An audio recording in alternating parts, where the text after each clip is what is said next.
the reflection piece for me, at least, especially as a young clinician, was almost mandatory. It was a must. Being able to sit with myself after a session, what's one thing that I could reflect on in my actions that I just had that I could do better for next time? And I would keep doing that and keep doing that. I'd run things through my BCBAs as well as I was going through it.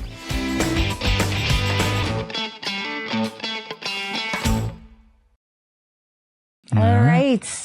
Hello, everyone. Welcome to ABA Business Leaders Podcast, brought to you by 3Pi Squared. I'm April. I'm Steven.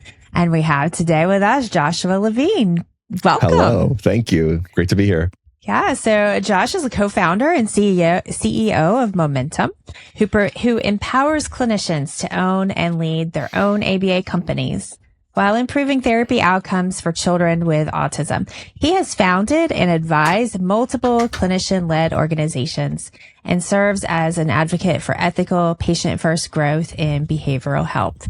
And Josh and I were just having a conversation about glasses, and I was able to read that without my glasses, but it was very hard. But welcome, Josh. Thank you so much for joining us. Hey, thank you.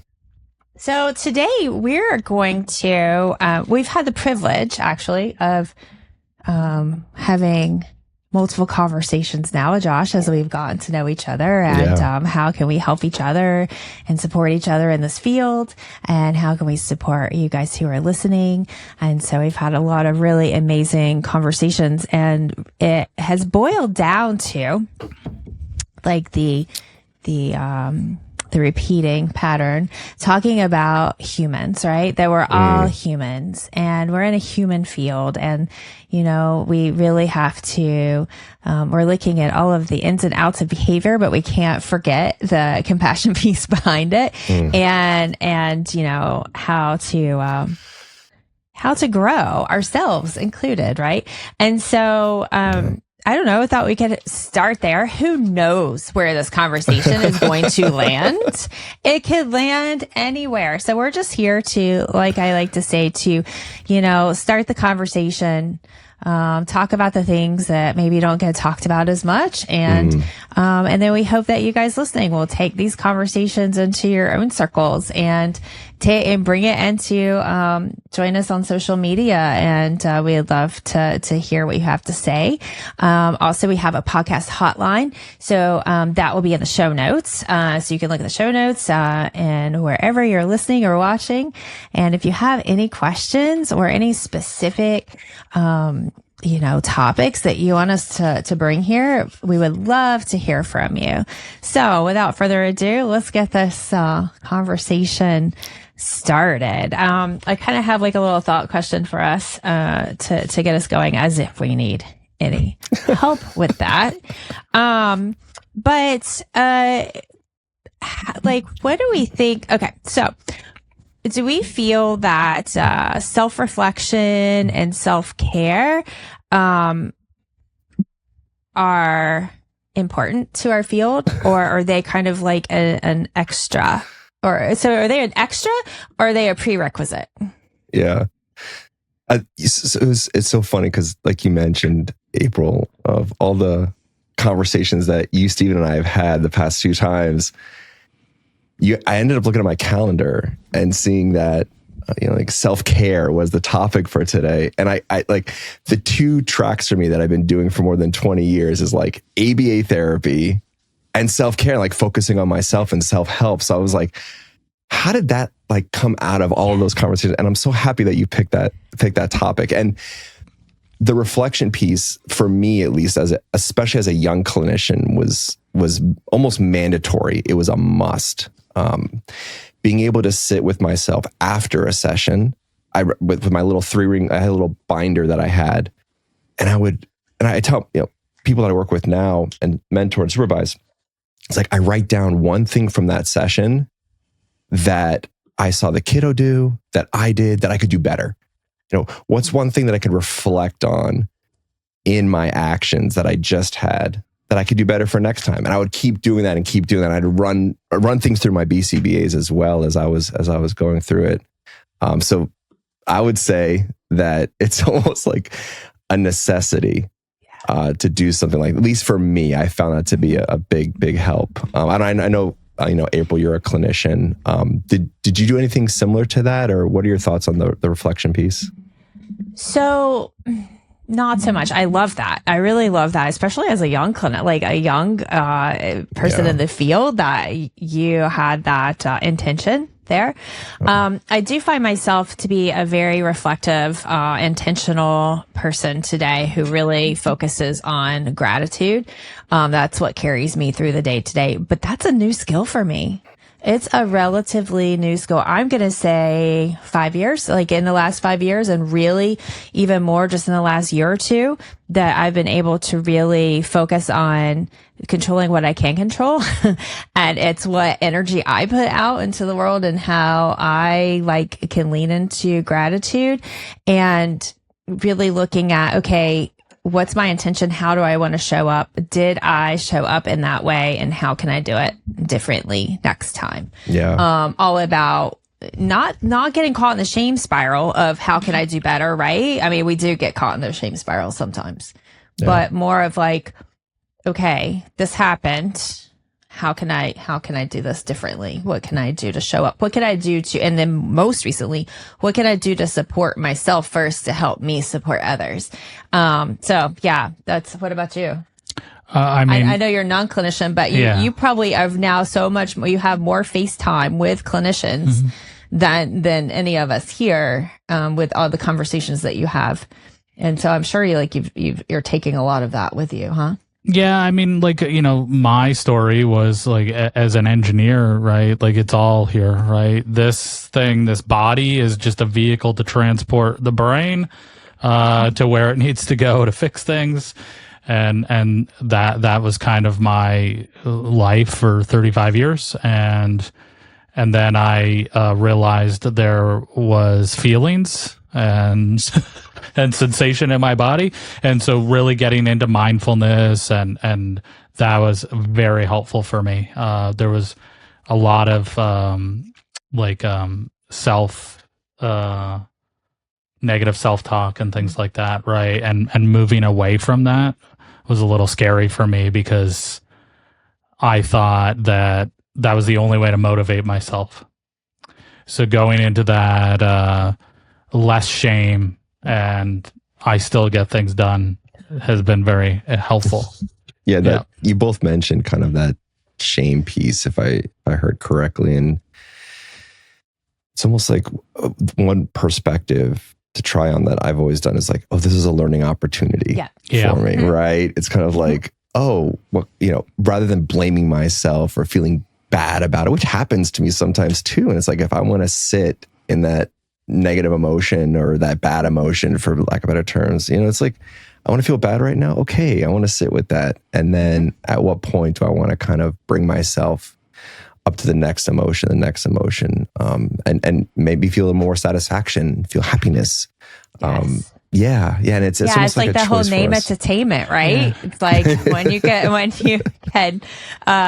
recognize that and you can sit with it and you can acknowledge it, then you can also allow it to move through, right? And decide how you want to act on it. I think for me, it was mostly ego driven, right? Like because I would give that space to anybody else, right? Like anybody, oh man, you made a mistake but let's, now that we know that this can happen, let's figure out how we can prevent this. But for me, it was like, come on, and so it was like, for some reason I wasn't allowed to make a mistake, but everybody else was.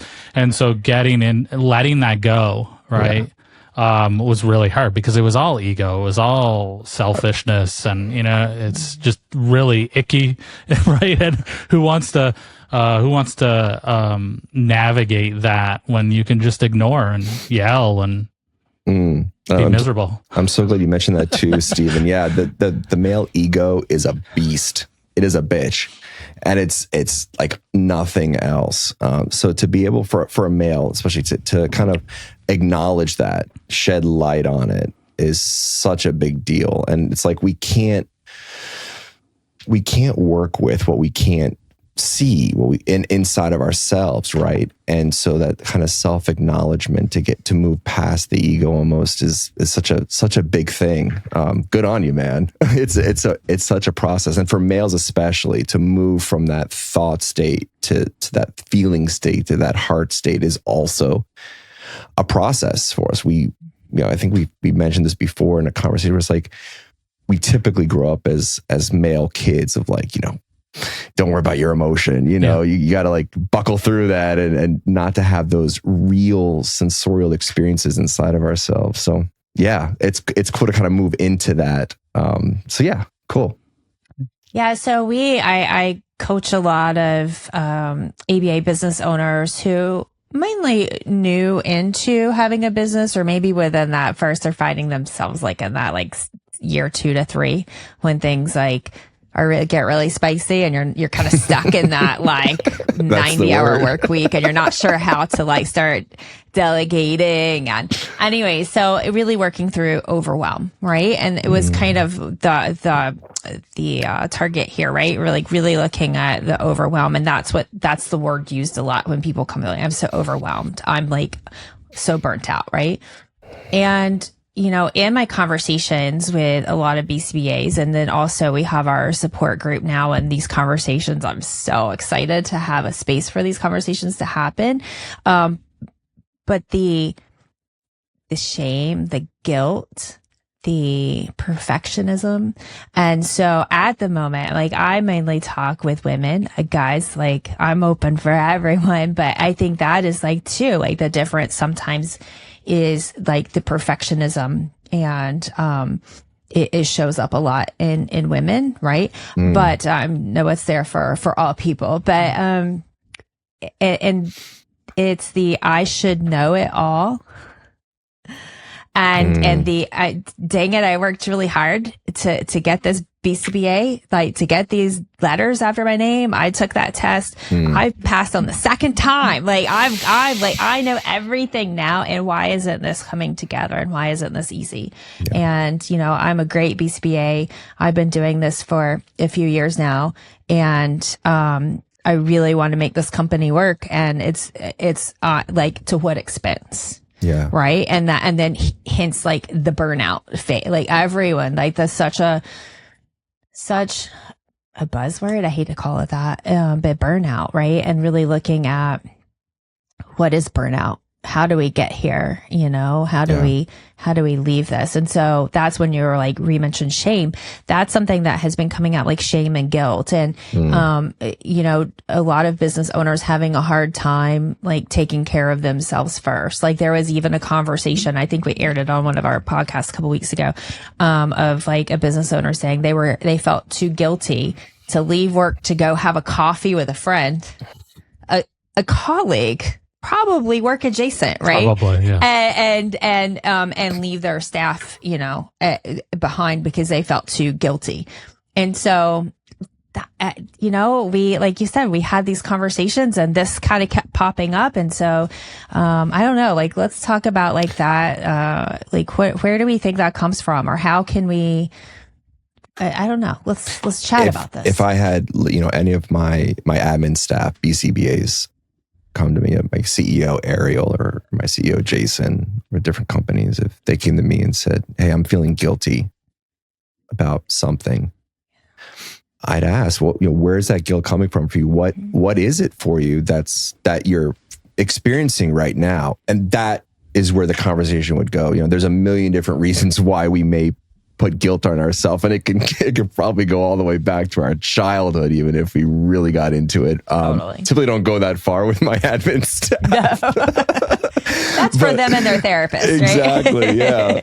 But unpacking things together, I think, is such a joyous experience. Honestly, I have so much fun with my admin staff and RBTs too. We've had this, but there's this piece that you mentioned, April, at the very beginning of being human and having the human experience, regardless. I'm a BCBA, PhD, been doing this for 20 plus years. And hi, I'm human and I make mistakes. Yeah. And that's okay. Mm-hmm. Like I have a great support team. I have people that can help. And being okay with that, being okay with my like not perfectness is all right. And to what extent do I allow that inside of myself to occur, or am I pushing up against it? And then I think perhaps that's where the guilt comes in. I'm pushing up against in some way what's occurring in this very moment. And maybe because I have these, 4 letters after my name, or, whatever it is. But I think it comes down to some type of resistance inside of myself of not allowing just to be what is. There's probably also some issues around business owners and being complete control freaks, right? I wonder what the data is on that, right? And because there are a lot of BCBAs. Like, I don't trust anybody else to do this, right? And and then you finally allow someone else to take on some of these responsibilities, and they make those mistakes. And then you're like, aha, I told you, right? Nobody else can do this. Yeah. So I did this whole like thing on delegation, and we had a group of, I don't remember how many, a group of people, and we were talking about delegation, and we were working on like, okay, what are the steps? Let's break this down, right? Yeah. And the most common thing was like, I don't have time to delegate. So of course, then we were looking at like processes and okay, let's like, do you know what's expected of yourself, like for this particular? So then we like break it down into the science of like, okay, let's go to step 1 and break this down, right? Into like what it even looks like. But that's, and maybe that's part of it, right? But there's this whole, I don't have time to delegate. Like no one's going to do it as good as me. That phrase popped up so many times. No one's going to do it as good as me. And here's the thing: sit is with that, and I'm true. like so curious. You know what I mean? Like it mostly is true, right? Like someone that you pay $20 an hour to is not going to care as much as you do about your business, right? They go home at the end of the night. And so there is a lot of truth to this, right? Yeah. Especially around billing, around, did we get that intake in? Did we submit that authorization, right? Like, so you will go ahead and you'll do it immediately, where your admin person may do it tomorrow. And, while that's okay. Yeah, but that's the thing, right? Like, so when you're scaling this and you have more than one BCBA, you're going to have to allow for some kind of, time frame on these things. And I think that's really hard for people to let go. Yeah, that's something that we work on, is like breaking the process down, putting a process in place. What is it that you want to see? What kind of time frame do you want this to be in? And then also like, is it okay if someone does it differently? Does the actual process itself make sense? Matter if it's done exactly the same? And sometimes it does.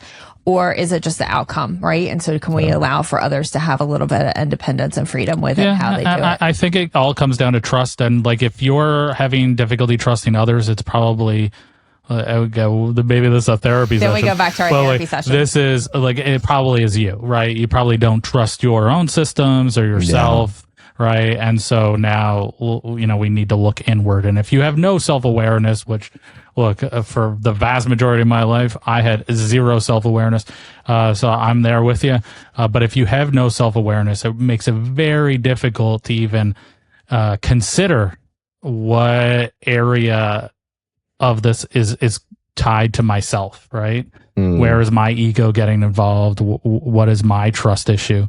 Right. Yeah. And they may be very legitimate, but if you're wanting this to be, your entire life all the time, where you're missing your family, you're having to do this on the weekends, every weekend, can't take a vacation, then continue doing that. Right. But if you're wanting this to be like maybe just a 50-hour-a-week job, we're going to have to allow for people to take on some responsibility. Yeah. And maybe there are some owners who relish in working 90-hour weeks. Totally. I don't know. The ones that I have heard from who will say, hey, I'm doing all the billing and I'm doing all the scheduling and I'm a clinician and I'm doing the hiring and the outreach and the marketing.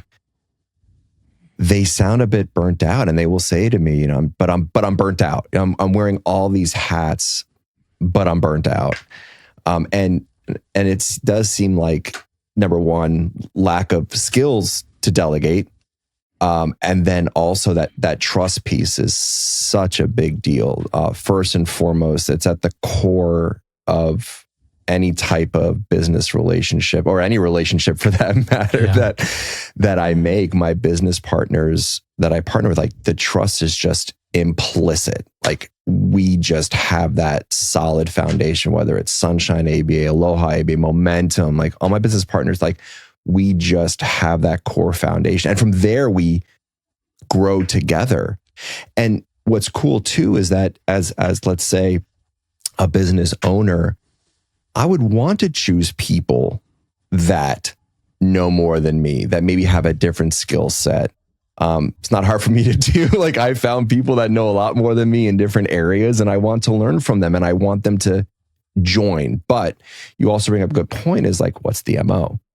Yeah. What's going to keep them really driving into what we're doing? And for me, that answer so far has been equity. Right. It's like taking giving away real stakes in the company, and I want you to be a real part of this organization. Plus, I don't have like hundreds of thousands of dollars to like just hire somebody left and right, So, but I think that, at least in my experience so far, since 2021, that kind of camaraderie has like, it's a feeling of growing together, and I really like that a lot. And trust really is that foundational piece overall. I really like that. Tell me a little bit more about what that looks like, that giving out equity, because I love the whole growing together, because there you have your people out there who are looking for jobs, and they're going to run like hell from any startup opportunity. Sure. And then you have those people who are going to be like, I could see getting in the ground floor of a startup and getting my foot in the door and being part of this business growing. But I know in some of our previous conversations we had talked about that, and I think was like a new idea for me. So I'd love to hear more about it, about the equity. It was I remember the first time I went through the process, I was looking for a COO of Sunshine ABA, which I started in 2021. And I remember meeting with lots of different BCBAs. I met with Ariel Lufkin. We hit it off. We went to coffee shops every week, and we had conversations over 2 months. And they were not clinical conversations. Mm-hmm. They were deeper alignment conversations, who we are as people. And then we've kind of touched on this too in our previous conversations, and then the clinical part, do we align clinically as well? And the answers were always yes, until, and then she had, I'll give you an example, right? She had wanted to move on. She was working at, who was it? Hope Bridge or something like, or Behavior Beginnings or some, I forgot the name of the company, but anyway, she was working there for some time, and she was ready for like the next stage of her career, and she was interested, right? That, you all right? Yeah. All right. I went to scratch my foot, for those of you who aren't watching. I went to scratch my foot, like banged my head on my microphone. Sorry about that. No, good.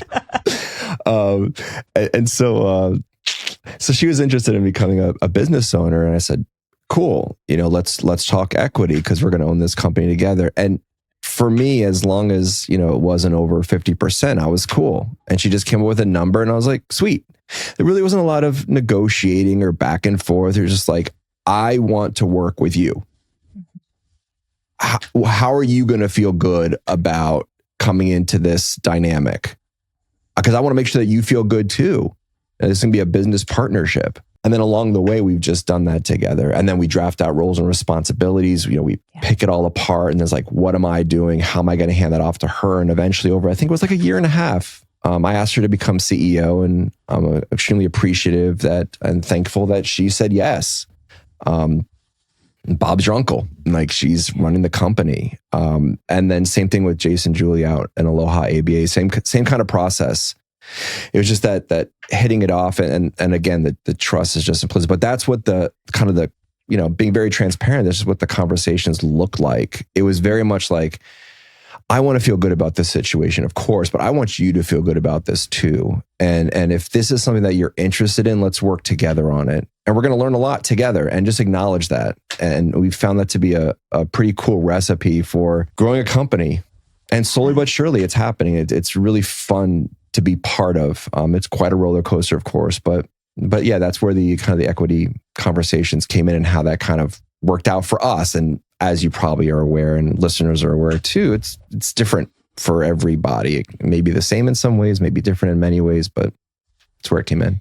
Yeah, I mean, those are things that we talk often about, values of align, value alignment. And so, we've had conversations about how to include these conversations in your hiring process. And for those even who are looking for employment, how for you to lead that within the intake or the process in the beginning, to see if, from the best that you can tell. I mean, we can't go on, I guess we could, but, go on multiple coffee dates with a prospective tech before we hire them to make sure we're really jiving, right? But the whole idea is if you can build that community within your company, and it really does start somewhere, right? You can't just expect your staff to, okay, here are our values. Okay, go, change the culture. It starts, definitely, with the owners and with the leadership team. Yes. And then that trust builds within that. And then I love what you said about, we talked about our roles and responsibilities, and that also wasn't just a quick overnight conversation, right? That was a lot of work of who does what and how do you do it and what's okay. And I think these are some of the conversations that sometimes I get a little confused on, because I'm this is our science. These are things we're really good at when we're working with our learners.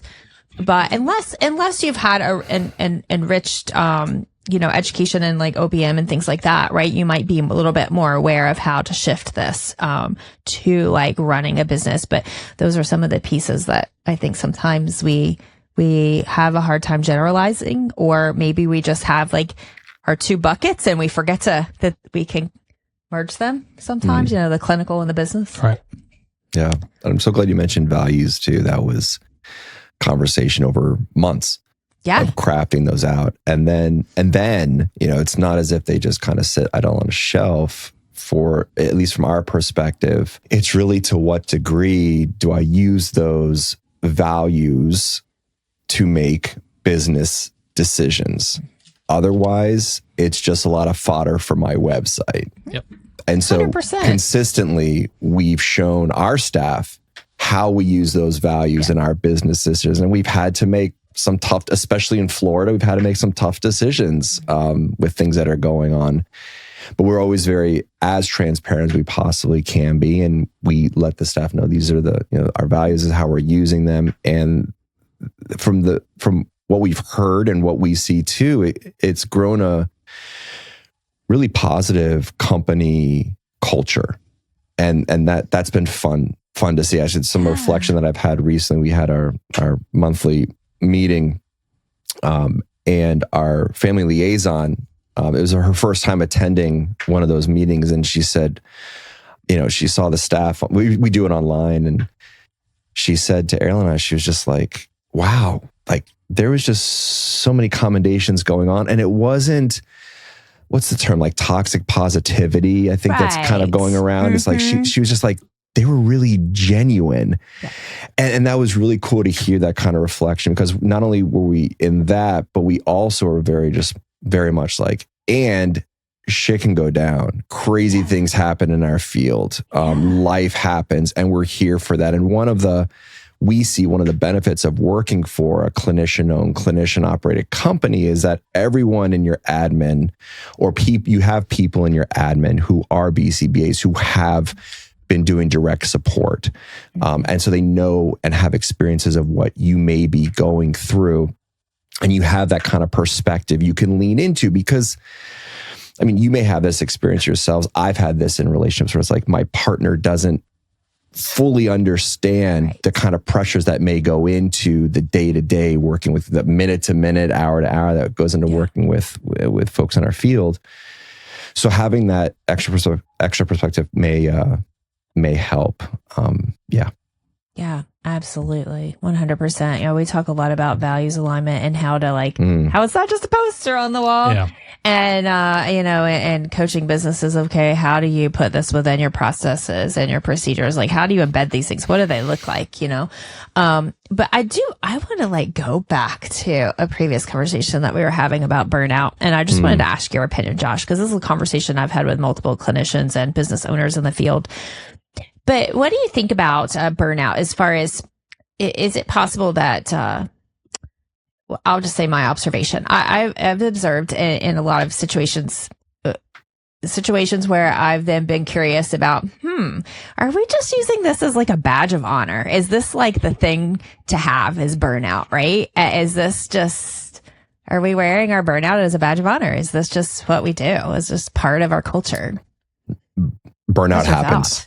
Burnout happens. Yeah. That's my first thought with it, right? It does, yeah. And maybe I'm losing something along the way, that I'm so focused on some type of outcome, I'm not enjoying the ride. Mm-hmm. And if I keep at that pace of not enjoying the ride or struggling through or pushing up against all these decisions that I'm making, eventually I put my hands up. I'm like, peace, I'm going into real estate, because hopefully that's going to, and why? Well, hopefully that's going to make me feel better, right? But I have that perspective, but I wasn't in the moment in all of these decisions that I've made along the way, asking myself, how am I feeling about this? Yeah. Am I enjoying this or not? Because if I'm not enjoying it, what am I doing? In my career, when I came back from my PhD training back to the States, and I think it was like 2013, the field looked a lot different than it did when I left for graduate school in 2004. Insurance had taken over, et cetera, et cetera. Mm-hmm. So I was going company to company because there was crazy stuff going on in different companies that I was with. And my dad and my brother were just like, Josh, like, you're going company to company. What's going on? And I said, you wouldn't believe the kind of shit that I'm seeing at these companies, and I'm not enjoying this, and I'm just going to move on until, and people have told this my whole life, and folks that are listening too, you may have heard this as well from your family or your friends, you just got to start your own company. You just gotta take that leap and do it. But yeah, ultimately it's like, am I enjoying the process or not? Am I enjoying the ride or not? And if I'm not, what do I want to change? If I don't change and I just keep making these decisions that possibly don't feel so great, eventually it's going to lead to burnout. I'm going to say, well, maybe I'm going to find that pleasure over here in real estate or something else. Yeah. That's my thought on it. Yeah. Thanks for sharing. And it's going to look different for everybody too, right? Like some people may enjoy doing work at night, right? And some people may enjoy having weekends off, and some people may enjoy working. Like, it's what does that look like for you? And I think that goes back to that self-reflection piece, and it goes back to, the values, like, what do you want your life to look like? What's important to you? And is what you're doing with your work life, whether you're even in the ABA field or not. This could be for anybody out there in any field doing anything, right? Like, does this match like what your vision is for yourself and what you want your life to look like? Right? Yeah, I think it comes back to that self-awareness piece, because I know that, like, I had this 4-year limit, right? With where I could last with a company for 4 years. Oh yeah, like your little transfer. And that was it. Like, it didn't matter, right? And then it was, I just couldn't handle it anymore. And this was not ABA field. No, this was like engineering. Yeah. And so I went from company to company because, that's just what I did. I would learn as much as I could possibly learn, and then I would move on. And I found that same thing with when I went into ABA, right, with that company, same thing. And then even with my own company, it was like, man, I got to get out of here, right? And so this is me. This is my baggage that I'm bringing along with the ride. And so if you don't have that self-awareness that some of this, you're just bringing the burnout with you, right? Like no matter what role you're going to find it.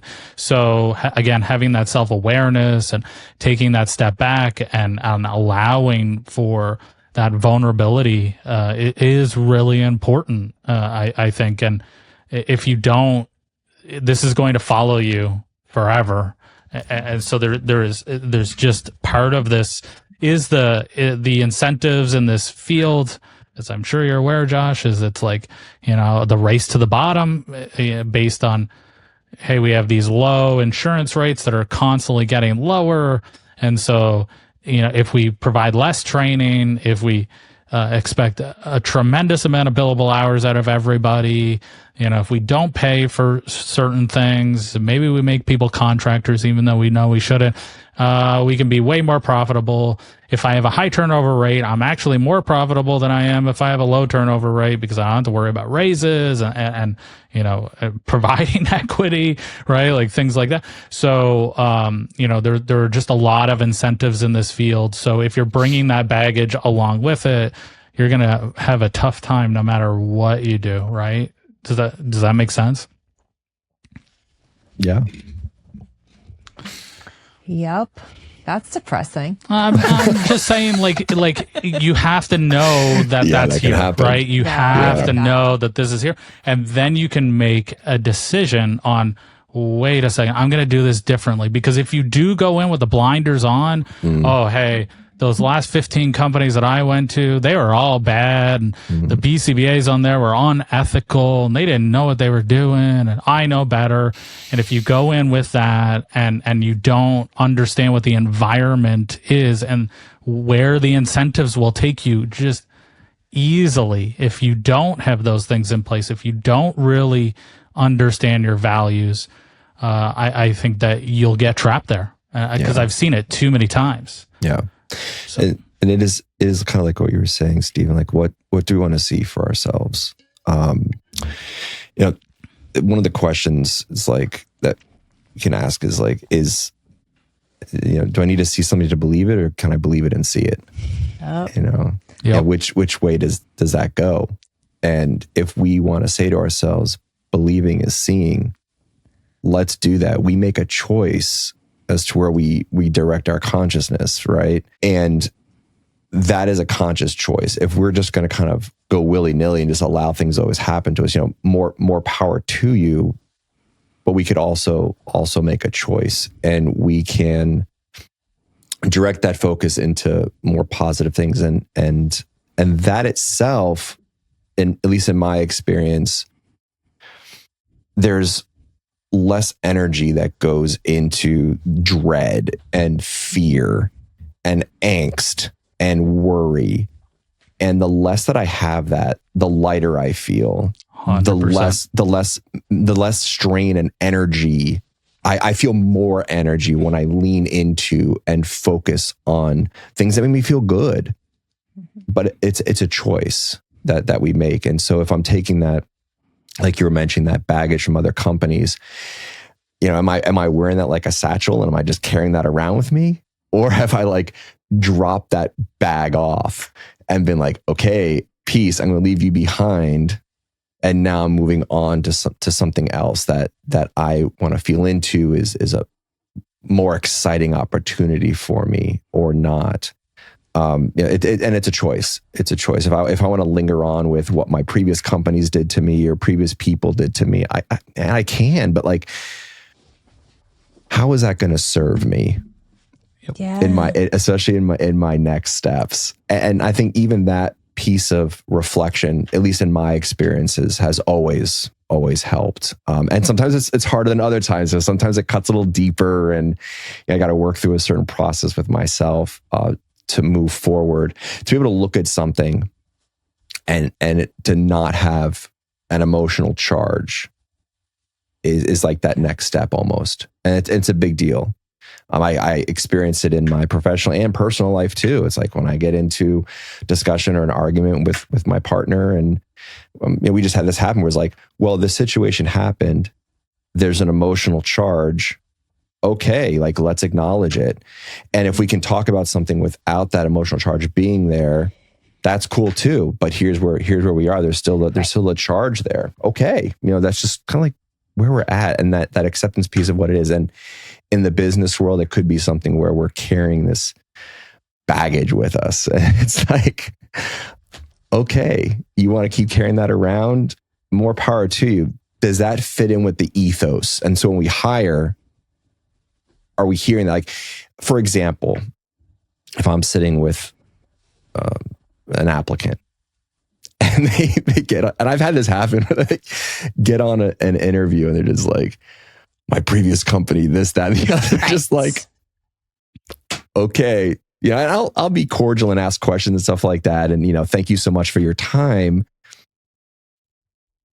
But it's like, no, and it's okay. Right. Yeah. And that kind of gets into that baggage piece you're mentioning, Stephen.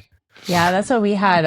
Our interviews, we're always very casual and chatty for that purpose. I wanted someone to feel comfortable to overshare, perhaps, because sometimes you learn a lot in that situation, right? Yeah. I don't care what ChatGPT practice answers you have for the traditional questions you get asked in an interview. Like, yeah, I don't care about that. Let's talk about the real stuff here.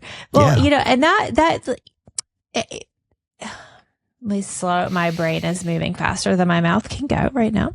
But how does this burnout too, like, show up in our work, right? Show up in how we support the parents that we work with who, they're also probably very burnt out for other reasons, and our staff, right? So for those of, like, we're talking to a group of leaders, right? And so those of you who are leading your company, and then within your company, you have your leadership staff, and then you have those who are supervising others. And then you have, providing the services to the learners. So you have all of these pieces. So, how does this burnout that you're personally carrying show up in all of these different levels of being able to provide quality services for the whole reason we're here in the first place, for those learners, right?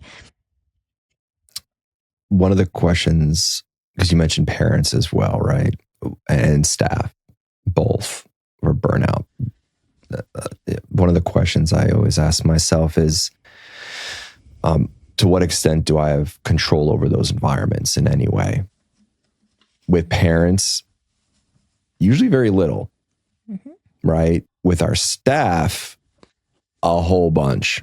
Yeah. So one of the first things that comes to mind is I was posting a lot on LinkedIn at some point in time. Actually, when I was living in Hawaii before we moved over to Washington, I was posting a lot on LinkedIn about different topics, and one of a post that got a lot of attention was called like bruises, scrapes, and bites or something. And it talked about staff getting hurt and wearing these as badges of honor for themselves. And I think it's a recipe for disaster when you have staff, and it leads to burnout, when you have staff in a center without a crisis management procedure, and the company is trying to fill cells within a center, or rooms within a center.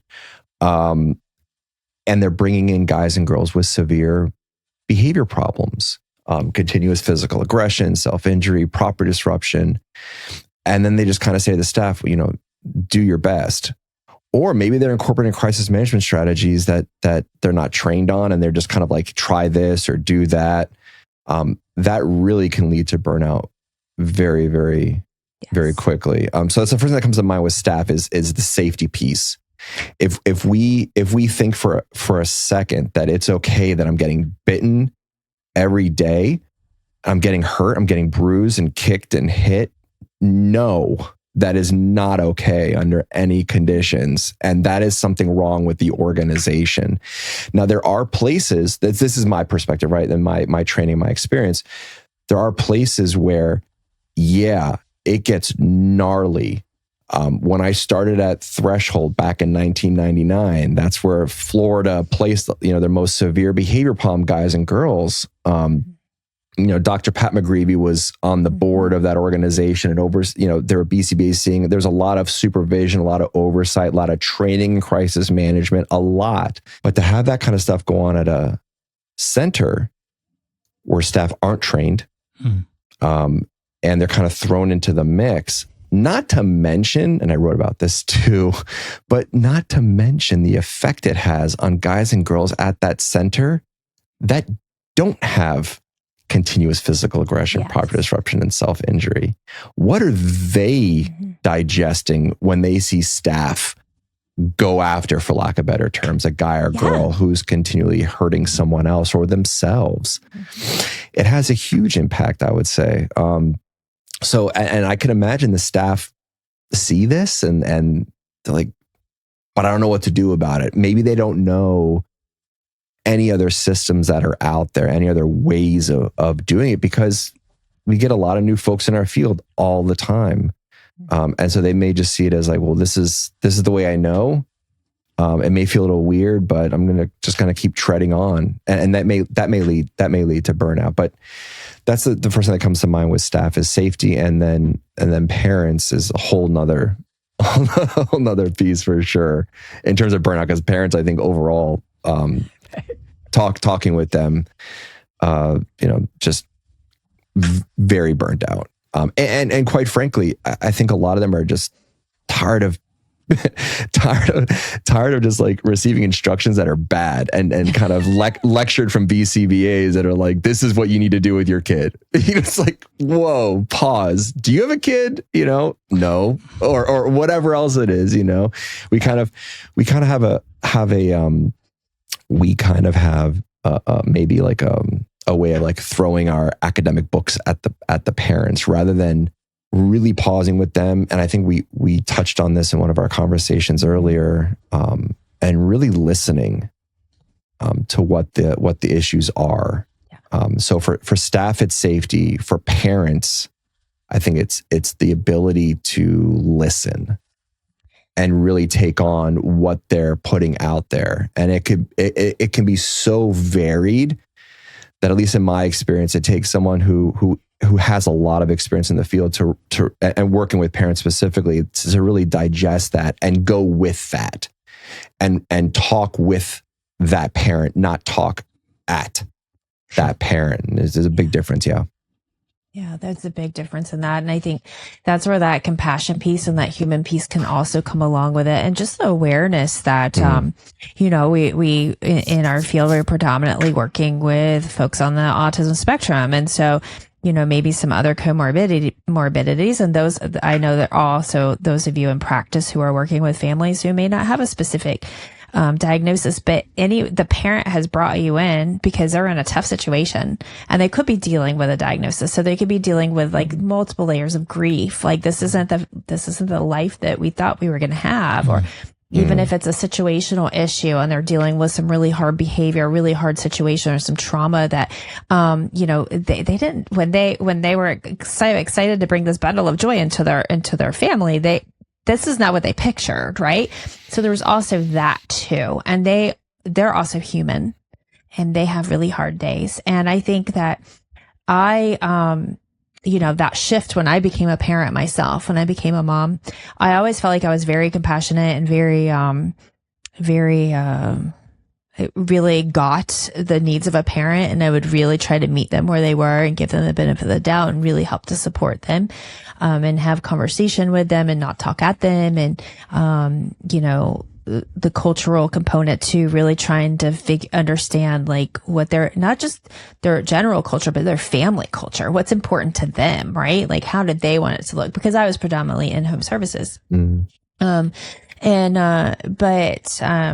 I don't even know where I was going with that now. I don't know. I'll just say ABA and from my perspective is so much like engineering. Yeah, I right. Like read that so many it's times. so like, okay, here's the data, right?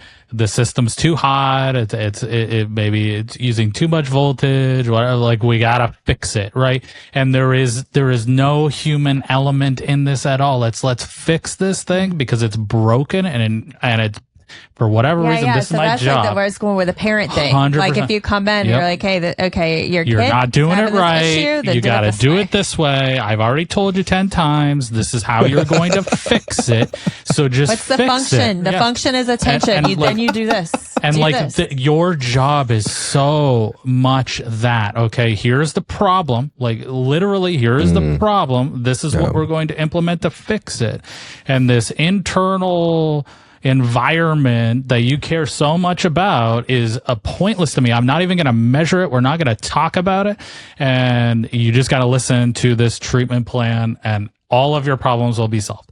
And there's like grief involved. There's trauma involved. There's emotions. There's self-awareness, which is very little. Again, if you're doing this for 25 years, you're going to have you're an engineer. You're going to have zero self-awareness. Right? Because why would I be self-aware? I know that this works, right? I'm going to do this thing and it works. And so I feel I feel like I have a very similar experience to a lot of BCBAs, from that standpoint. Yeah. Yeah, we range the environment, and we can do this fairly well in centers and schools and the community and home for the most part. But if we engineer an environment a certain way, behavior falls out, right? We got that. For parents, it can just vary so greatly of what they're coming to the table with. And BCBAs will be wearing multiple hats. At least I have definitely talking with families, because the issues sometimes / many times isn't necessarily I'm implementing a procedure incorrectly. It's like, how do my partner and I communicate when our child's on the floor tantruming? Do we have some kind of an understanding of how we're going to navigate that together? Do we both kind of dive in? Does one person dive in first? The other's there for backup. Hey, just let me know if I can help you at all in this moment, or vice versa. So just even communication pieces can be a big part of any intervention for parents. Yeah, communication. And then also like supper, maybe cooking. Sure. And there's food cooking on the stove. Like there's other children in the picture. It's not as clean and precise as, one-to-one, clinician learner, right? And I think sometimes we forget that as well, that there's like life is happening. Right? Life is happening and we have to try to meet them where they are. But there again, that pulls us back. Like if you don't have, those certain skills or skills. Yeah, I mean, you didn't go to school for this stuff, right? And I think, Josh, honestly, you have you've grown up in a different environment, right?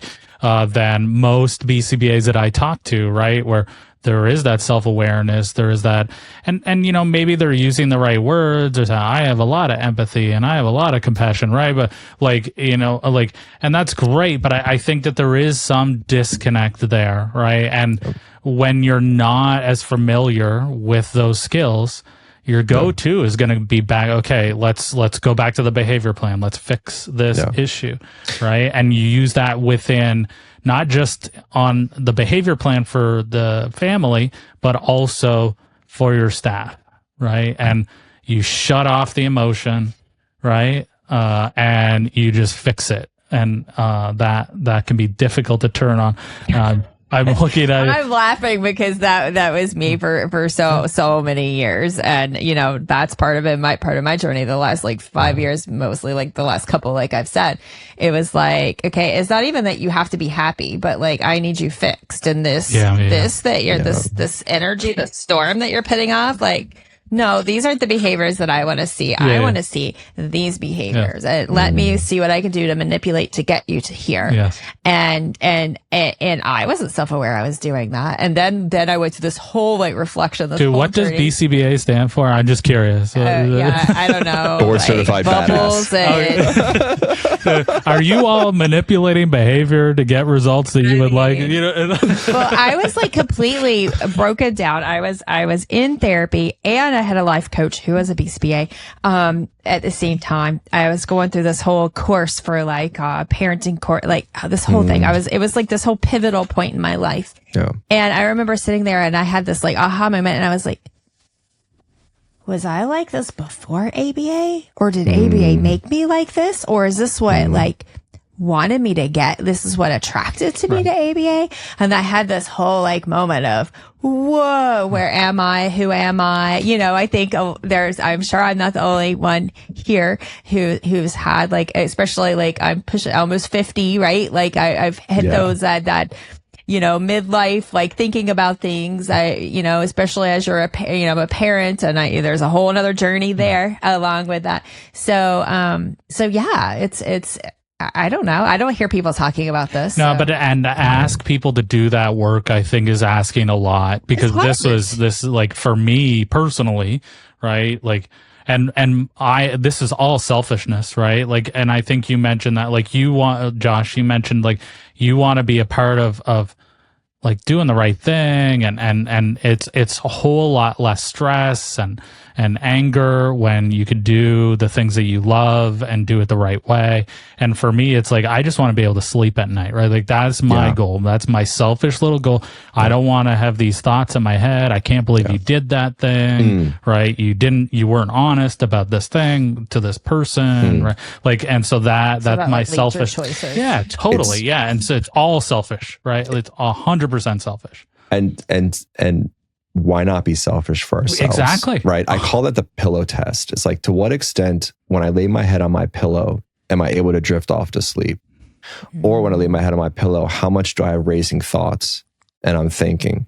Because if I haven't breathed into different events that have happened throughout my day and resolved in some way and accepted in some way and just felt into them to give it some air, it's going to come up when I lay my head on my pillow. I feel it every time, many times after work. You know, it's like, okay, I can breathe.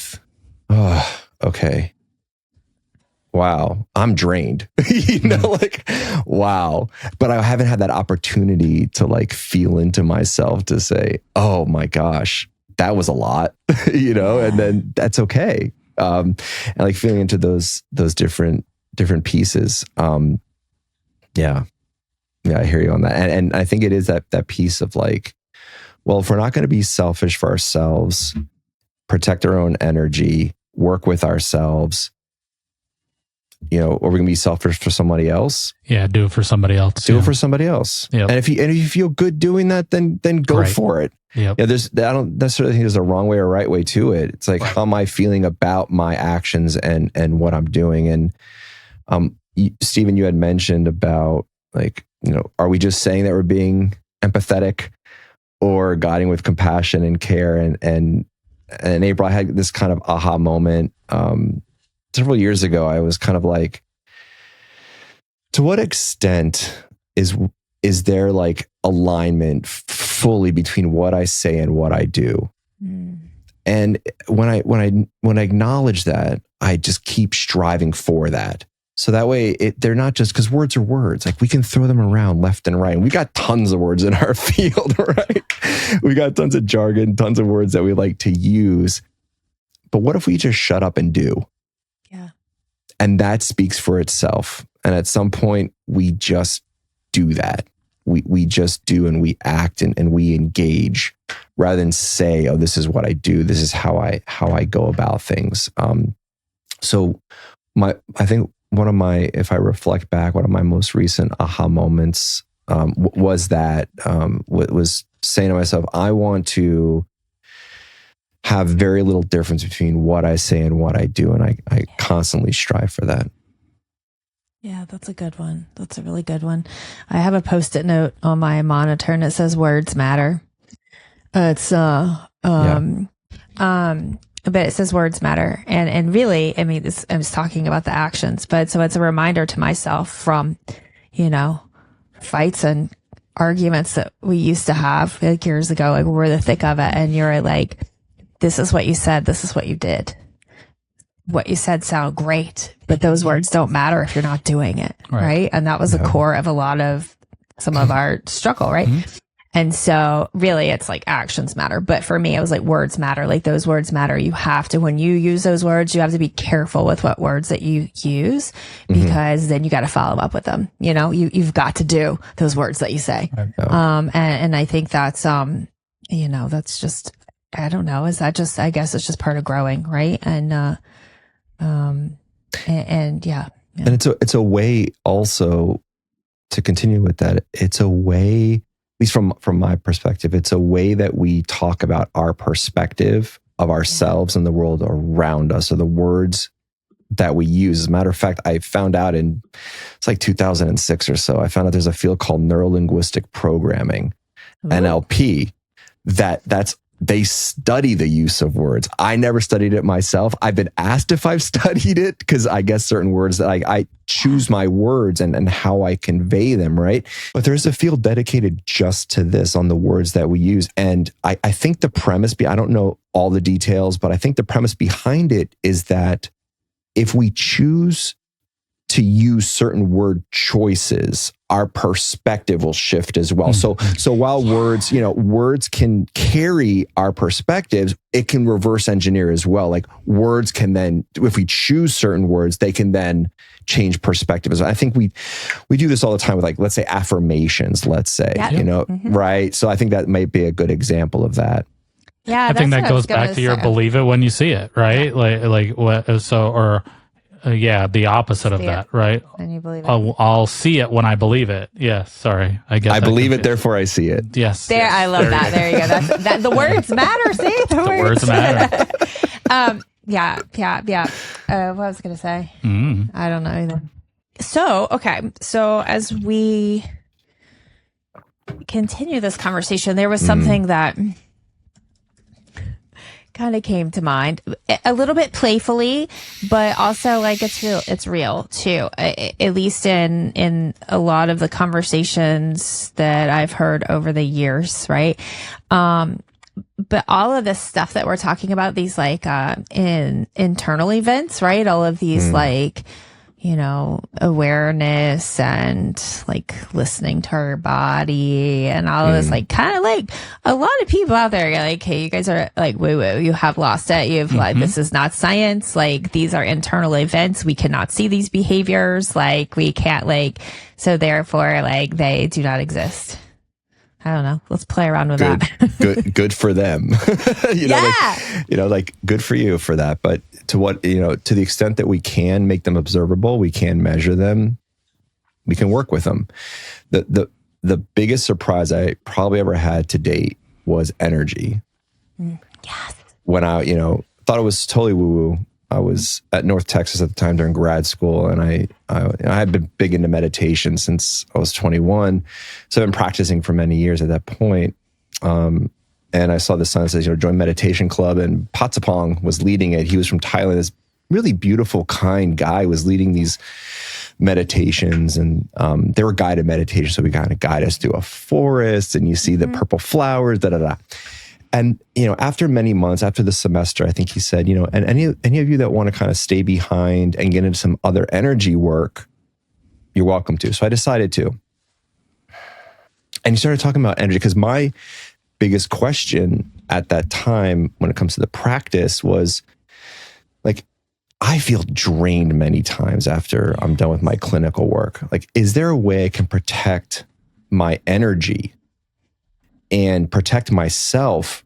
I was going to people's homes, and I just like, some homes I feel great afterwards. Some homes I'm like, oh my God, I don't know what just happened. And it may not be the work itself. It's just the nature of the home and what I experienced. So yes, there are. And I took a shit ton of notes, but here's what opened my eyes. he, at one of the sessions, he came in with, I think they're called tuning forks, but basically it's like this cylinder, right? And it's got these two L-shaped prongs coming out that are free floating, right? So imagine it's just thing like floating and just kind of sitting there in this tube. And he's standing there, and there's like 5 of us in the room, and I'm holding this thing. He's like, okay, bring that closer to me. So I bring this tube closer to him, to his body. Prongs just stay like that. I said, okay, now do it again. And I bring it closer to him, and the prongs separate. Mm-hmm. And he's like, I changed my energetic sphere. And that is observed to me. That's observed. How we measure that, I don't know. But at that moment, I said, okay, I can have internal experiences of energy. Okay, great. But when I can observe it in this way, for me, that was profound. It was like, wow, now this is a real thing that I can work with myself. And so I always ask when people get into like all these different topics, especially the internal events like you talk about here, but well, it's really just to what extent can we observe them? And many times it's a lot of self-talk too, or right. We self-disclosure of like what's going on internally. We have to have confidence levels in that and whatnot. But ultimately, it's like, to what extent can we observe it and measure it? Therefore, we can work with it in some way. Yeah. What do I y'all just think? love that you brought up like the whole energy thing, because it's not a conversation that I have often with other people in the ABA field, because I'm always afraid of they're going to bring up the is this true science conversation. But I don't care about that as much as I used to. But Right I'm on. just saying, is there the opportunity? The opportunity. Oh, you get it all the time? No. Like, just like, here's the, like, it goes back to trust for me, right? Like, Yeah. It's so important, science-based. so important that nobody pulls the wool over my, over my eyes. Oh, and so like the energy work and the Reiki, my mind, like, just cannot get past that, right? Like, the engineering thing is just so built in. Right, like, how do you measure that? I want to see it on the voltmeter, right? Like, I want, right? Totally. And I cannot get past that. That makes sense. But I've had this conversation with other people before, and we've really talked about how, how energy can truly shift a room. Like, totally. when someone comes in the room and they've just like got bad vibes, right? Or they just like, you just kind of feel like, oh, I'm going to sit over here. I'm not going to, or like you come in and you choose a seat. Like, there's something to do with like, there's stuff that you observe and past history and experiences and stuff like that. But like their energy is like, I 100% agree with all of what you're saying. So this brings me to like, though, okay, so I'm curious about burnout even more so now as we're connecting these pieces, because like, what is burnout really? Is burnout that feeling of energy? Like zapped, right? Like drained, right? Cause like, it would be, I'm sure there's studies out there. I'm sure there's research. I'm going to totally go dive in and see what's already out there as far as like people's descriptions of what burnout means to them, right? What is that? Is it you're tired? Is it you're just so drained? Is it that you're like cynicism, I think, is attached cynical? to it. Is there a definition? I wonder, is there like a legit definition for burnout? It's a legit thing, right? World Health Organization. No, I know it's a legit thing, but I wonder what their definition is. And how would people describe burnout? But then again, can we describe burnout? Do we have the general, like, do we know how to describe that if we're not self-aware? It's chronic workplace stress characterized by 3 key dimensions: feeling energy depletion or exhaustion, increased mental distance from one's job, or feeling negative cynicism related to it. And so they have this, like, it's a line in the sand. This is a work-related thing, right? And like, I'm not buying it. The World Health Organization. Yeah, we had this conversation before. Yeah, you totally get this from home too, and you can't tell me that, okay, all that stuff that happened at work, now you're gonna shut it off, and like, your home life has no effect on burnout. I don't buy it. Like, maybe not this specific definition, but if you're going through a divorce, financial situation, a health issues. thing with family members, maybe your mom is sick. Like, come on, that's gonna come to work. And if work life is right on the edge, that's gonna put you over the edge. So I think that both of them impact the other, right? So it's really hard for me to be okay with this definition of where we're just going to talk about work, right? Yeah. Like that, when especially for business owners, especially for couples that are business owners, like, oh, okay, yeah, there is no such thing, right? As a let's shut the work off and let's, we're having supper. We're not talking about work. Come on. That doesn't happen. And it could be different for, every person, every family, every relationship, of like where those conversations are. Right. And then I think like April said, it can be so unique to each person, what burnout means for them. It could be an energy drain. It could be a financial drain, like we've got folks moving out of Maui as RBTs to the mainland because they can't afford to live there anymore as clinicians, so it could be so different for each person. And every couple too has their, kind of conversations that they have with their significant other. I think one of my professors, I remember him saying, he's like, next time I get married, I'm going to marry a clinician. Like he was just like upset that he didn't marry a clinician. It was kind of funny because I guess he just wanted to have those kind of conversations all the time.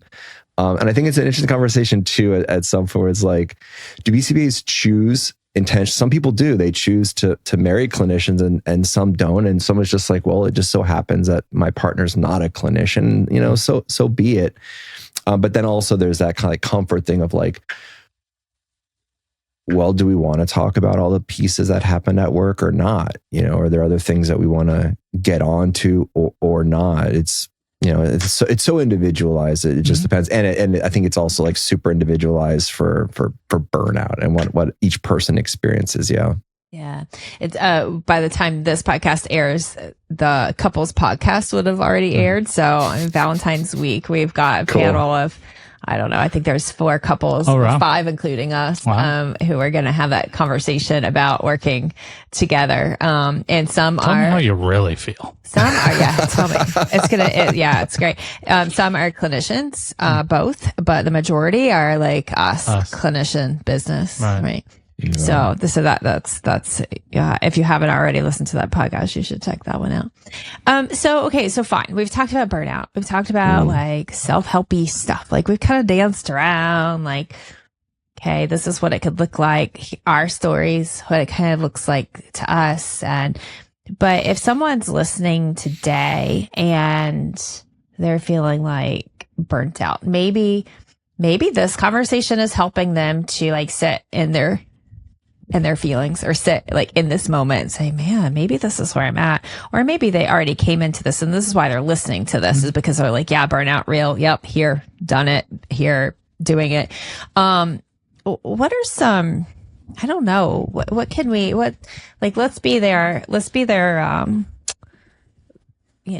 mentor that we're going out for coffee with them and we want to give them some advice, of course, we don't know everyone's individual situation and we're not, here to offer specific therapy, but yeah, just as like, we're just sitting around coffee and another colleagues come up and they're talking about their burnt out. Like what kind of advice can we give those who are listening who might be feeling this and not exactly sure what direction to take next? Yeah. Sometimes it's also that listening piece too. What is it? We kind of said this before. What is it that's burning you out? How are you feeling about that? And some people like relishing in feeling burnt out. Well, I think that's what I meant by like that whole like badge thing, right? Yeah. Is like what do we get from that? Yeah. Like if we say, oh, we're burnt out, like let's go back to the science. Like, is that getting us more? Like, are we getting access to things that we need where people are actually leaning in and listening to us when we're saying we're burnt out? And then, after that listening piece, perhaps it's like, okay, well, what what fills your cup? And the question of, do you want to move into a different emotional state or not? Do you want to stay there? And let's explore that, because maybe you do want to stay there. I know I've stayed in different states of like sadness or fear or grief. I was just like, my grandma passing away, it's like 3 years ago or whatever it is. It's like, I want to stay in this grief right now.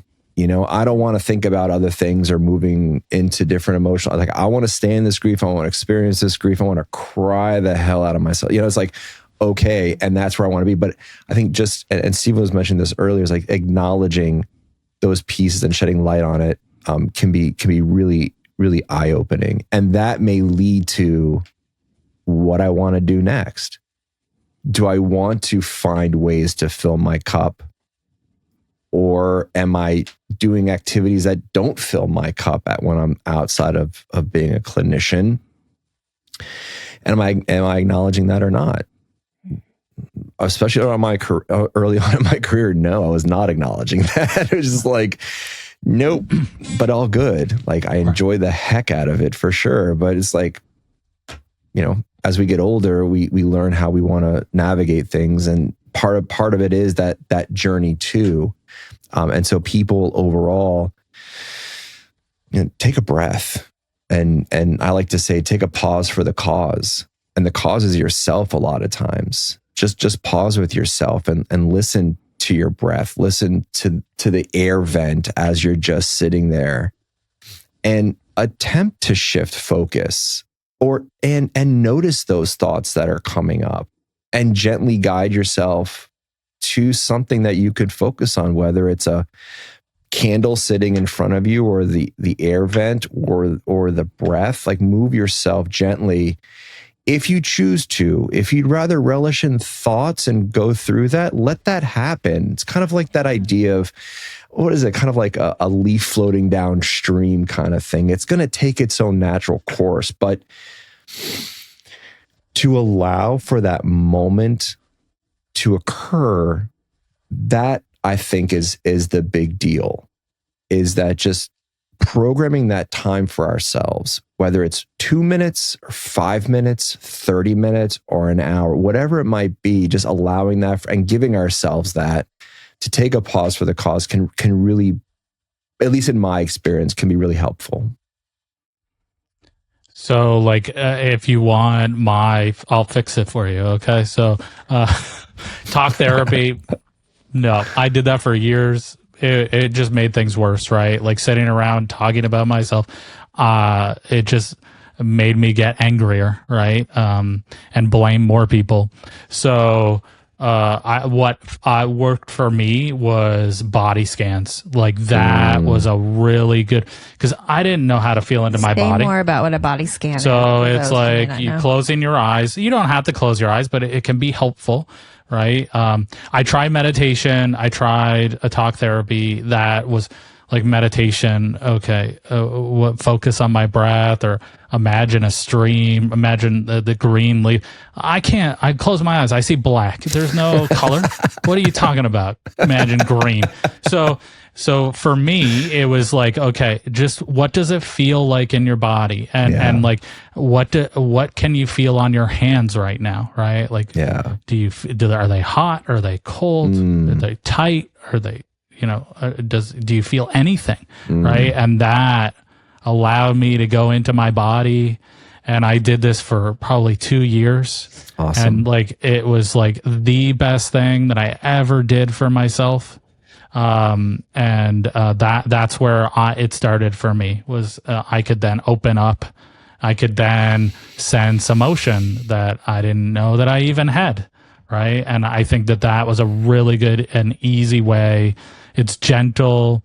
There are a lot of them that are like trauma based. Right. Mm-hmm. So like, if you are dealing with trauma, PTSD, like they can be very gentle and allow you to tell start. them what the name of it's. So the one that worked for me, the one that my therapist that was open to meditation was iRest.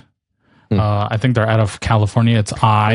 You did the REST. Yeah, like you're trained in it. like but- yeah, like if we're gonna go into my backstory, like dude, I was like 330 pounds, right? I was so angry and so depressed, right? Like the normal self-talk for me was, hey, as I'm driving down the road to go to work, why don't you just jump the culvert and kill yourself, right? Like that was the normal thing that I would say to myself, that you'd probably be better off, right? Like that was my life. And like, it was just awful inside to be me, right? It was awful for everyone to be around me, but I had to live with myself 24/7, right? Like you all got breaks. And then I met this amazing therapist that used, mindfulness meditation and body scans. And it was like life saving, right?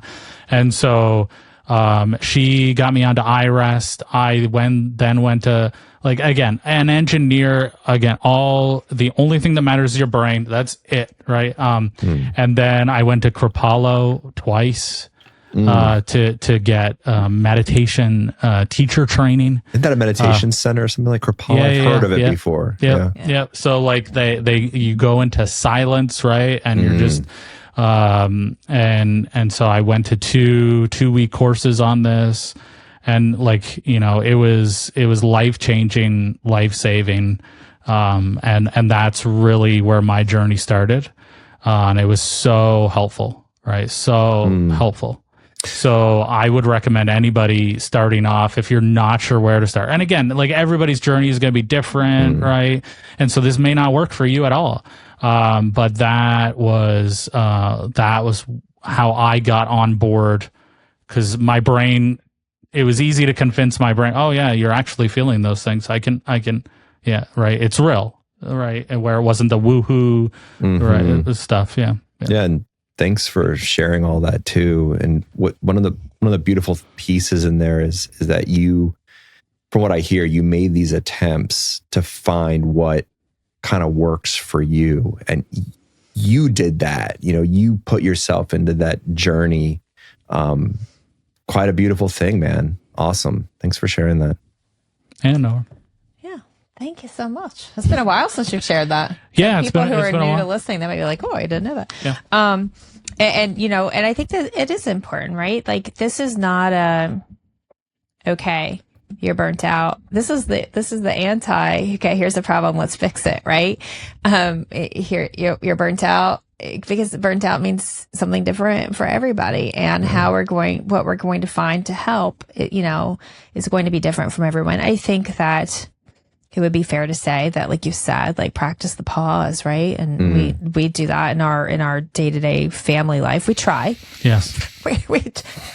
Same. It is not 100% or anywhere close. There are some days where we're great at it, and other days where we suck at it, right? Yep. But being able, if nothing else, like, just being able to stop and just recognize what's here right now, even if that's it, just acknowledging it, just naming it. Yeah, I can also appreciate, though, that there are a lot of people out there where the pause is tremendous, like, is so traumatizing. It's so painful. Yeah, that's to true. allow yourself to pause and think, like, sit with those thoughts. Yeah. You're right, and thank you for saying that. That's very accurate. And then it may come down to, okay, voice the thought. What do you think? If you feel like you have a safe enough space with somebody to just get into voicing the thoughts or writing them down, even can be a great way to kind of get them out into the open. I practiced that for a couple years. I forgot the book that was recommended to me at the time, Art of something. But anyway, it was like the practice was writing things down, and man, it really helped me out a lot. And like you wake up and you're just writing 3 pages worth of like free thought going on at the page. It was cool. Yeah. Yeah. Well, I mean, in my experience, it's completely different, because like, if you told me to feel into my body and have, like, I still to this day, like, have issues with that. Like, I'm like, I don't know. And I get really frustrated.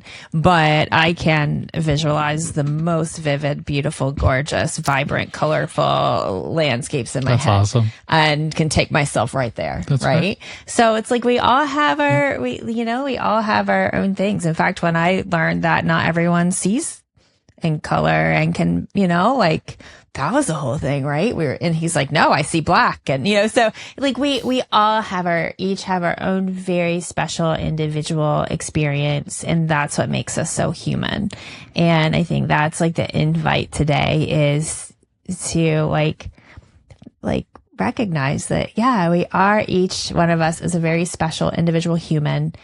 And we're also interacting with a lot of humans who have their own individual story, yet we are all connected, right? Yeah. And so, you know, yeah. And when we extend that into our clients, yeah, I think it becomes a beautiful dance. Yeah. Because then we're seeing them as humans, as kids first. Yeah. Before a bunch of behaviors that need to be shaped. Yep. And it's so important for us to, you know, these things are important for ourselves, but, you know, the reason we're all here having these conversations is our common, you know, goal or common value is to be able to provide quality, ethical services for kids, our learners, right? Our learners. I mean, there's some adults too, right? Sure. Yeah. And so, you know, I guess my challenge is, to invite some curiosity and when we're looking at, those specific behaviors that we're dealing with our learner, and maybe take a step back and not be so focused on the very black and white ABC, the function of the behavior, right? Oh, this is avoided. You know, this is attention sinking. Right. Attention sinking. That's funny. Maybe like Freudian. I don't know. But attention seeking. So, and they're crying. So we can't hug them, right? Yeah. And so it's like really looking at, okay, you know, this is a little kid and this is a little kid first, you know? Yeah. And so this is, I think what's kind of driving this conversation as well is like really looking at ourselves, but ultimately to be able to, you know, to be able to show up in the way that would be great for these individuals. I've heard this a few times, you know, different RBTs or different BCBs, you know, he escaped the task and then he was seeking attention. Like, pause, just describe to me what you see. Yeah. Without putting those functions onto it. Let's just start there. Describe what you observed, and we can just kind of go from there. Yeah, I like that. Yeah, what you were saying, for April. sure. Yeah. All right. Well, we know for a fact that we can talk for hours and hours. Was there anything else that you wanted to chat about that we didn't cover, Stephen or Josh? No, I think you have your thinking face just on. Like, you know, like there's that stupid saying, right? Like you put the mask on in the airplane, you put your mask on first before you put somebody else's mask on. There is a reason for that, right? And I think that BCBAs and techs, you all are here for the goal, like you mentioned, to help, right? And so in order to maximize your helping ability, then maybe you should focus on yourself a little bit more. And, you know, if you are struggling with burnout and stress and overwhelm for whatever reason it might be, seeking out professional help, obviously, but, you know, downloading Insight Timer, it's free. And find the Calm app too, I believe, is another good meditation. You know, find one that you can tolerate, right? And it may start off with toleration, right? And maybe this one is not 100% horrible, and that may be where it starts, and then you can get a little bit of relief from this. But like it again, like you all have both have said, like you have to acknowledge that there is a problem here, right? And if you're stuck in burnout because you love to be stuck in burnout, that's okay. But maybe we need to move past it. Yeah. That's it. That's all I got. Well, and you said to reach out. I just wanted to also you know, shameless plug here, but reminder that we do have our ABA Business Leaders support group. And so in the show notes, wherever you're watching this, there's a link for a sign up sheet, and it's not on social media. It's on a Slack group. It's very I like to say a very safe place. It's been great. It's still relatively new, but we're having lots of great conversation, and it's a place where BCBA business owners are, can show up and support each other and hold space for, like it's hard being an owner and a leader in the ABA space. And so it's a place that you can also come and share and get community and connection from that as well. So any last words from you, Josh? I was thinking about when Stephen was talking with some of the pieces, and the thought that came to my mind was, to the extent that we can change our own behavior is the same extent to which we can change others. And I think that's where I would want to leave that piece of like what my next steps can be, and kind of go from there. Yeah. This has been extremely enjoyable, as it has been the past two conversations too, to kind of hang out and chat. And these are the kind of topics too, at least for me, that are most meaningful to connect. Because yes, we're clinicians, and great, we all have our skill sets, and that we can always change and we can shape and we can always learn more. Been in this field for long enough. I could always learn more as a clinician. But these underlying pieces of just being human and connecting on these levels is a beautiful thing. And thanks for kind of creating this space for us to do it. I think it's just so cool that of all the topics, the past two conversations we had, of all the topics, you chose this one. Just out of sheer curiosity, like what made you choose that one? Or was it April? Was it Stephen? Was it both of you? Was or me. Like, yeah. Okay, yeah. I'm behind the scenes here at the podcast. So I did a solo podcast. It may, by the time people hear this, they may have heard that one. Because I had like this realization, because I was kind of getting preachy. I was getting preachy about self-help. I was getting preachy about burnout. I was feeling, I recognized it because I felt so passionate, and I hated to see people struggle and be in this space where they were just like really struggling. And I also personally just didn't like to see like this just negativity, this energy that was oozing out. I needed to shut up, and you need to 100%. And so I recognized that, and I said, okay, what can I do? What can I do differently than what I'm doing now? And how can I show up better? Because I used to end the podcast saying, reach out to another BCBA owner in your area, invite them for coffee and collaborate and connect and let them, and I had quite a few people that was so lovingly were like, yeah, no, thanks. I don't like reaching out, asking people for coffee, especially someone I don't like. Are you kidding me? And so with some self-reflection, I recorded just a solo not rant, but just a solo like spill of all of that in the podcast. I'm curious. I'm gonna have to listen to it. Oh, be scared. Yeah, because we are actually, we record things out of order. So the guys listening know this. So it hasn't come out yet. But anyways, so through that, I said, okay, I still want to help. I don't need to fix. I don't need to change how people are doing. I thought it was coming across as being passionate, but I don't think it was. It was like, I need to fix you. You need to do this differently. You need to stop your burnout. Okay. And so I also went on a journey. I feel very much about like, I've been more in this like woo-woo world, as people might call it. And, I put out my intention into the universe. I decided, okay, this is what I want it to look like. This is, well, not as how, but this is what I want. This is the need that's there. This is how I want to show up. These are the things that I want to be able to provide differently, all this.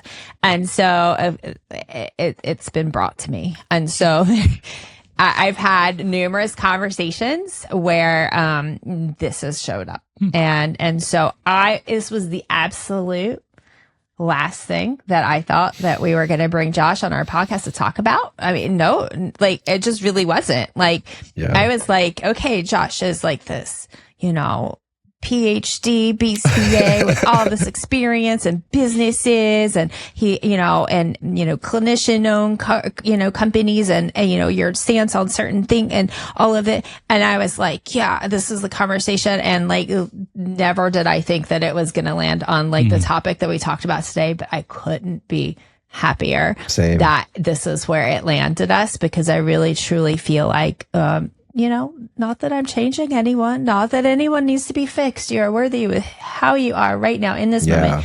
However, I still want to be able to provide something, to if nothing else, just a conversation to say, hey, it's okay to talk about these things. Yeah.